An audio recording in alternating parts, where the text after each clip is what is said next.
यं ब्रह्म वेदांत विदो वदन्ति परं प्रधानं पुरुषं तथान्ये विश्वोद्यते कारणम् ईश्वरं वा तस्मै नमो विघ्न विनाशनाय। हे गणपति देवता, आपसे प्रार्थना है कि आप इस कार्यक्रम को लोगों में स्वीकार करने की क्षमता दें, अपने विवेक से काम लेने की प्रवृत्ति बनाएं। आप विवेक के रूप में प्रत्येक जीव में वर्तमान हैं। आपसे प्रार्थना करना लाजमी भी है कि आप थोड़ा सा अगर कृपा कर देंगे तो ये मनुष्य की जो देवता के स्तर तक इसका यह विकसित हुआ है, इसमें देवता भी है और राक्षस भी है, दोनों के समावेश से मनुष्य बना हुआ है। इसके देवता को विकसित करने का कृपा करें। राक्षस से तो हम सहयोग लेके उससे सृष्टि का विकास करते हैं, लेकिन ओरिजिनली लगातार तो हमारे भीतर के देवता ही बरकरार रहता है। उन्हीं देवताओं में आप भी एक हैं। आत्म तत्व की सेवा में, आत्म तत्व की रक्षा में, आत्म तत्व के विस्तार में, कलाविद ढंग से सृष्टि की रचना में, परिष्कार में आपकी बहुत महत्वपूर्ण भूमिका है और आपने अपनी भूमिका निर्वाह भी की है। ऐसी परिस्थिति में एक बार पुनः आज आप की कृपा की आवश्यकता है। भारतवर्ष को आप कृपा करें। यह बहुत बड़ी प्रार्थना है, सबकी तरफ से ही प्रार्थना है। मैं श्याम बिहारी तिवारी पंचम आयुर्वेद वेद का उपासक हूँ। मैं इस कार्यक्रम को आप तक पहुँचाने के लिए प्रयत्नशील इसलिए रहता हूँ कि हम आयुर्वेद को देखने से, आयुर्वेद के अध्ययन से यह पता चलता है कि ये जो नवीन विज्ञान है, जिसके आधार पर आपका रहन सहन, आपकी खान पान हो गई है, यह कभी भी आपको स्वस्थ नहीं रहने देगा।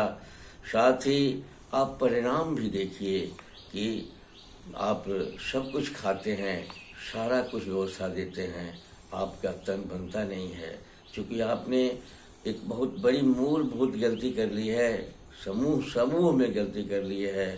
सरकार की ओर से कानून बनाकर आपने एक बहुत बड़ा भूल कर लिया है। जहर खाने की जो परंपरा आपने डाल दी है, संस्कृति डाल दी है, ये संस्कृति आपको कहीं का नहीं रहने देगी। सारा ज्ञान विज्ञान भी फेल कर जाएगा, क्योंकि विज्ञान भी इस बात को मान्यता नहीं देता है कि जहर के साथ का भोजन शरीर को एसिमिलेट करेगा, शरीर बनाएगा। आज जितना बीमारी है तन से संबंधित, उन सारी बीमारियों में तन उन अंगों को, आंतरिक अंगों को उस वह वस्तु नहीं मिलती है, वो खाने की वस्तु नहीं मिलती है जिससे कि वो अपना रस बनाए, अपना तत्व बनाए, अब शरीर को संभाल के रखें, रोग मुक्त रखें। ऐसी परिस्थिति में उसके इस पर विचार करना आपके लिए अनिवार्य तत्व है। इसी क्रम में आप आयुर्वेद का मानना है कि प्रत्येक आदमी जब तक अपने स्वास्थ्य के प्रति समझदार नहीं होगा, जानकार नहीं होगा, तब तक वह स्वस्थ भी नहीं होता। भारे का वैद्य, भारे का डॉक्टर कभी भी लगातार हमारा केयर नहीं ले सकता है, लेकिन हम अपनी जानकारी से अगर हम आगे बढ़ें चलें तो स्वस्थ हम रह सकते हैं। इसी क्रम में हमारे आयुर्वेद ने अपने जीवन कला के रूप में इसको विकसित किया। दिनचर्या, रात्रिचर्या मैंने कहा, ऋतुचर्या कहा, वैश्विक चर्चा कहा, मैंने क्षेत्र चर्चा कहा, परिवेश चर्चा कहा, मैंने बहुत सारी बातें उसने अध्ययन किया है। उस पर हम लोग क्रम से आगे बताएंगे। कि आज मैं मन की जो अध्ययन है आयुर्वेद में, वो गुण से लिया गया है। सतोगुण और रजोगुण पर मन का अध्ययन किया है आयुर्वेद।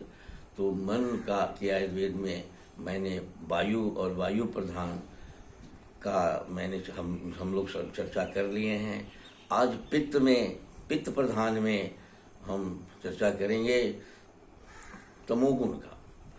पित्त प्रधान लोगों में तमोगुण की स्थिति में वो क्या होते हैं, वो जाते हैं क्यों हो जाते हैं, इस पर हम लोग चर्चा करेंगे।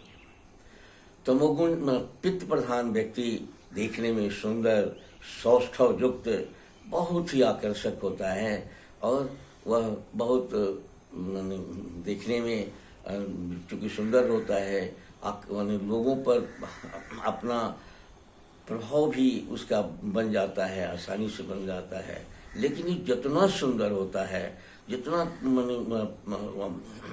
वह देखने में अच्छा लगता है, ठीक उसके विपरीत उतना ही गड़बड़ रहता है।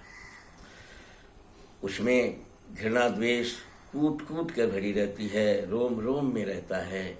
वो घृणा द्वेष फैलाता है। घृणा द्वेष का पात्र भी बनने में उसको थोड़ा भी परेशानी नहीं होती है, वो घृणा द्वेष का पात्र भी बन जाता है। बुरा तो ऐसा है कि वह किसी भी शर्मनाक काम को कर सकता है। रीति नीति रिवाज कुल खानदान सबकी व्यवस्था को तोड़कर भी वो काम कर सकता है, अपना लाइन बना सकता है, क्योंकि अपने को समझता है कि हम सॉवरेन हैं और हमारे ही समाज अनुसार समाज की चलने की क्रिया है। वो नीचता का हद तक जा सकता है, लेकिन साजिश से, षड्यंत्र से वह कोशिश करता है कि हमको कोई नीच न समझे। अधम के रूप में शास्त्रों ने अधम का परिभाषा उसी के लिए कहा है। वह बदला लेने को, उसे कार्य में अगर थोड़ा भी कोई व्यवधान डालता है तो एक छोटी बात के लिए भी, एक छोटा सा सुख के लिए भी, छोटा सा वो अगर चिनिया बादाम वाला चिनिया बादाम नहीं दिया उसको तो उसको गोली भी मार दे सकता है। ऐसी स्थिति वह हत्या तक ले जा सकता है। इतना मनमौजी होता है और विध्वंसक भी होता है। बहुत बड़े बड़े विस्फोट, बहुत बड़े बड़े ये सामाजिक उथल पुथल का, सामाजिक विघटनकारी कार्य का वो नेता भी होता है, अपराधी होता है, इसमें कहीं संदेह नहीं है। वह नशा अपने भी खाता है और नशा खाने के लिए लोगों को विवश भी करता है। नशा का खाने वाले को नशेड़ियों के एक भीड़ भी लगा लेता है। ऐसी स्थिति में वह किसी भी हालत में समाजोपयोगी नहीं रह जाता है।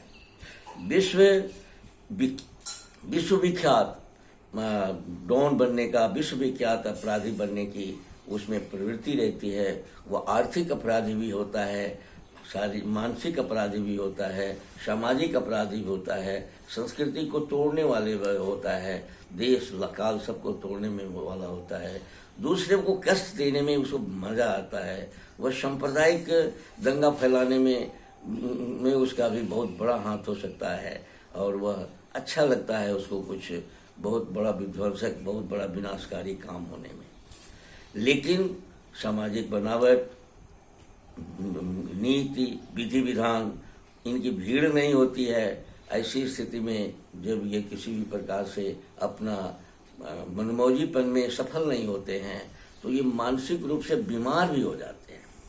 इनकी बीमारियों में ये ऐसा हो जाता है कि इनको स्वस्थ रखना भी मुश्किल हो जाता है। इनकी बीमारी के लक्षण भी अजीब अजीब से होते हैं और ये जब जैसे जैसे कभी कभी बीमार भी होते हैं तो वो बहुत बड़े अपराधी के रूप में भी रहते हैं। ये सांप्रदायिक दंगा या किसी को गलत ठहरा कर उसको कलंकित करा के, जब झूठ से कलंकित करा के उसको सामूहिक रूप से मरवा भी दे देते हैं। ऐसी स्थितियाँ इनकी रहती है। ये बात सिर्फ और भी आज के डेट में यह बात सिर्फ पैतृक बनावट में भी नहीं है, क्योंकि वह मैंने पीछे बताया है कि जो अधिक नमक खाता है वह लोभी हो जाता है और खट्टा का प्रयोग ज़्यादा करने पर घृणा उसमें आ जाती है। ऐसे लोग भी घृणा और लोभ के चलते इन सारे पैतृक तमोगुण के शिकार हो जाते हैं। उनमें एक्वायर्ड यानी माने वो इकट्ठा किया हुआ या अपने से स्वयं अर्जित किया हुआ तमोगुण आ जाता है उनमें, और वो भी कर सकते हैं। अपने देश का, हमारे देश का खान पान, रहन सहन विषज भी है। विष का प्रयोग, विष का 30 गुण है, जिसमें कि 29 गुण उसमें क्रिमिनल माने बहुत अच्छे नहीं माने जाते हैं। वो हत्या पर विश्वास करने वाला हो जाता है। अब इस खाने से भी ये स्थितियाँ, तमोगुण की स्थिति प्राप्त हो जाती है। वो कफ वाले भी हों, वायु के सतोगुण वाले भी हों, अगर ये विषज खाने के चलते उनमें कुछ न कुछ क्रिमिनलिटी देखी जाती है। सामाजिक दुराव, अलगाव तो देखी ही जाती है। इसलिए ये वस्तु खाने पीने से अगर चेंज कर दिया जाए तो ये इसमें शमन भी होता है। बचपन से ही मगर पित्त के तमोगुण में अगर आहार विहार में अगर सात्विक बना दिया जाए तो वो बहुत बड़ा विशाल नेता भी होता है, बहुत बड़ा विशाल कार्यकर्ता भी होता है, और जगत को परिवर्तित कर देने का क्षमता भी होता है। उसमें वो कुछ भी कर सकता है, विश्व का भी नेता हो सकता है। लेकिन हमारे देश में खान पान, रहन सहन पर कोई विचार किए बिना हम लोग खा रहे हैं। स्वस्थ हो रहे हैं, खाना हमारा शरीर में लग रहा है कि नहीं लग रहा है, अभी खाना ही हमको सब लोगों को खा जा रहा है, इस पर हम लोग विचार ही नहीं करते। इसलिए मेरा आग्रह है कि जितने लोग आप समझते हैं थोड़ा सा इस पर विचार करें कि हम अपने खान पान, रहन सहन को ऐसा बनाएं, सात्विक खान पान को हम महत्व दें, जिससे कि सामाजिक रचना में कोई परिवर्तन आए, पारिवारिक और कुल खानदान की स्थिति भी ठीक रहे। आज का मैं इस कार्यक्रम को यहीं विराम देता हूं, और इस कार्यक्रम को आपको समर्पित करते हुए प्रार्थना करता हूं कि आप अपने को स्वस्थ कैसे रहें, इस पर चिंतन करें। चिंतन करने पर कोई न कोई उपाय आपको बढ़िया निकल जाएगा, और ये परंपरा को अगर का सामंजस्य करने की भी स्थिति आपकी हो जाएगी। धन्यवाद।